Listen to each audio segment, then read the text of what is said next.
Once you've completed your tracking and reporting configuration, you can move on to the System Configuration tab. This can be found from your system dashboard under System Settings, System Configuration, and it's the first tab. Each of these toggles and settings will enable or disable certain features and displays within ChiroHD. The first is lead tracking. Now, if this is toggled on, it will enable our lead tracking system. It will expose the lead funnel within the system and location levels and enables lead notifications and communication, conversion, and scheduling features.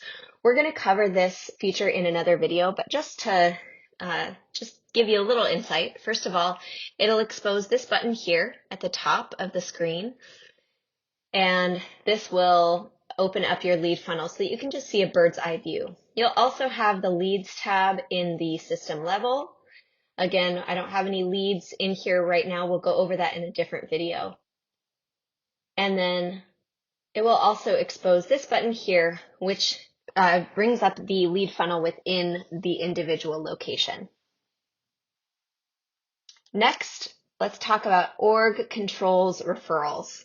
One of the settings you'll create later on in your setup process are patient referral sources. If you'd like a system admin to control all your referral sources, you'll toggle this feature on, and only system admins will be able to add referral sources. If you would like the location admin users in your various locations to be able to add their own referral sources, toggle this feature off. And note that any user or any referral source created in an individual location can only be used by that location. Next is referral type required. This is going to prevent any new patient from being scheduled without a referral source. We highly recommend tracking your referral sources. In Simple Reporting, the statistics report exposes your office's income based on referral sources in order to allow you to determine how your various referral sources are performing. So I'll show you what that looks like. In Simple Reporting, we have the statistics screen. I'll come to year, and you can see in here I have one new patient who came in from my Facebook ads, one from Instagram, one from my yoga event, and I can see the period collected, period per patient, lifetime collected, and lifetime per patient, which will allow me to see, hey, how much income am I bringing on from each various referral source. Now, if you're trying to schedule a new patient, you'll click on the calendar, click new, and you'll see that referral source is a required field, and the schedule appointment button will not turn green and allow you to click it until all those required fields are filled out. Next, locations can add payers.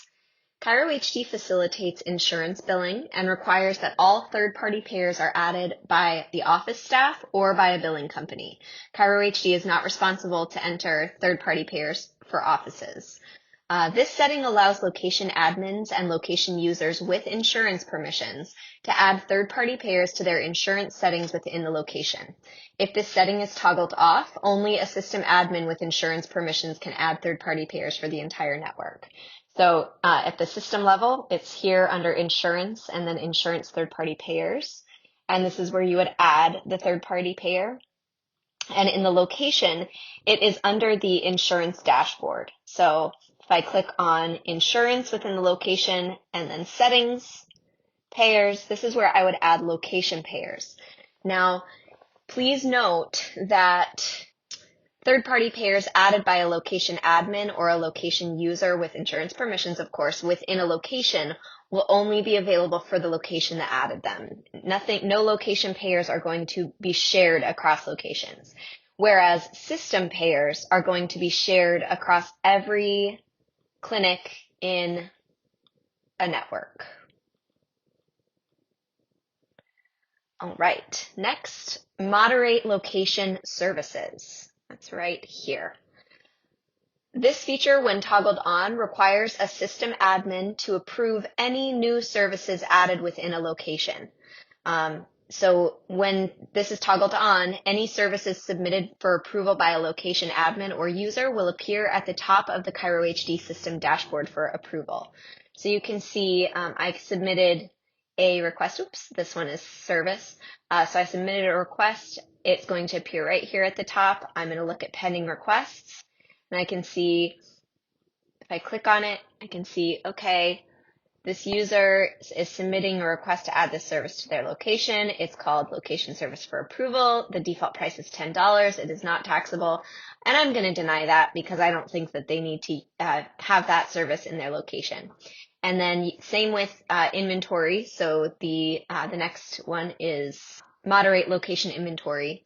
And again, when toggled on, this requires a system admin to approve any new inventory items added within a location. And just for clarity, both inventory and services are here in the location, and I can see my location-specific services, I can see my system defaults, and I can see my pending requests. And it looks like this one that I requested was rejected, so I'm going to click Create Service one more time. I'm going to say, pretty please, and again, it's at $10. I'm going to come all the way to the bottom.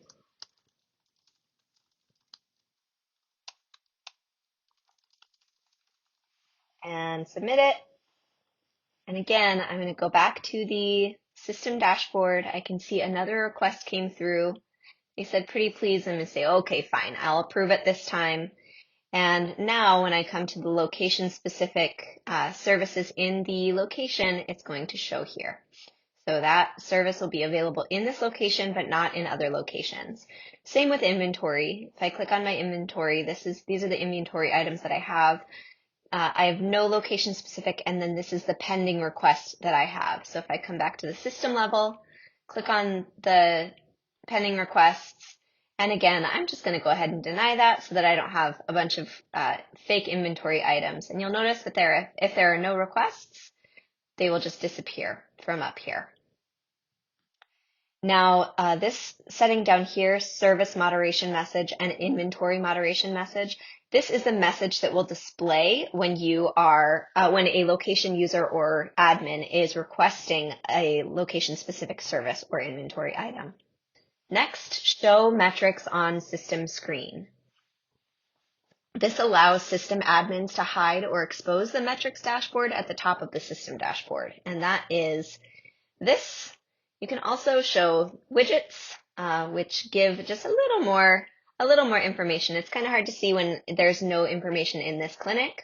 We'll show you in more detail in a future video what these widgets look like when there is actual data populated in them. Next, allow transient patients. This feature is very much in beta and only available for a particular network of clinics at this time, but we will be sure to send out a release notification when this feature is ready for testing for all Cairo HD users. Next, require system admin to create users. Tread very carefully with this one because when this is toggled on, this setting will prevent anyone but a system admin from creating users, changing any user permissions, and creating calendars for users. So that means that it would require a system admin to do a lot of things in regard to users. Next, we have the discrepancy threshold. This is used basically for statistics purposes. Enabling this feature will show an alert on the statistics screen if there's a discrepancy of more than the indicated percentage in posting date versus created date. This is mostly used by franchises who charge their franchisees royalties or fees based upon the charges that are posted in their location during a certain date range. And again, this will show an alert on the statistics screen if there's more than, in this case, a 10% discrepancy in posting date versus created date for any services. And then finally, days before pending inactive. Cairo HD offers a report in simple reporting. I'll show you right here, simple reporting, pending inactive. This report will display all patients who are pending inactive. This setting allows you to determine how many days should pass since a patient's last visit before they appear on this report. So if you have, 90 days before pending inactive, then if a patient it does not come into the office for 90 days, they'll show on the pending inactive report. I've seen this report used many different ways. Some clinics have it set to 2 weeks, some have it set to 90 days, some have it set to 6 months. It's completely up to you. All right, so go ahead and start taking a look at your system configurations, and we will move on to the next step.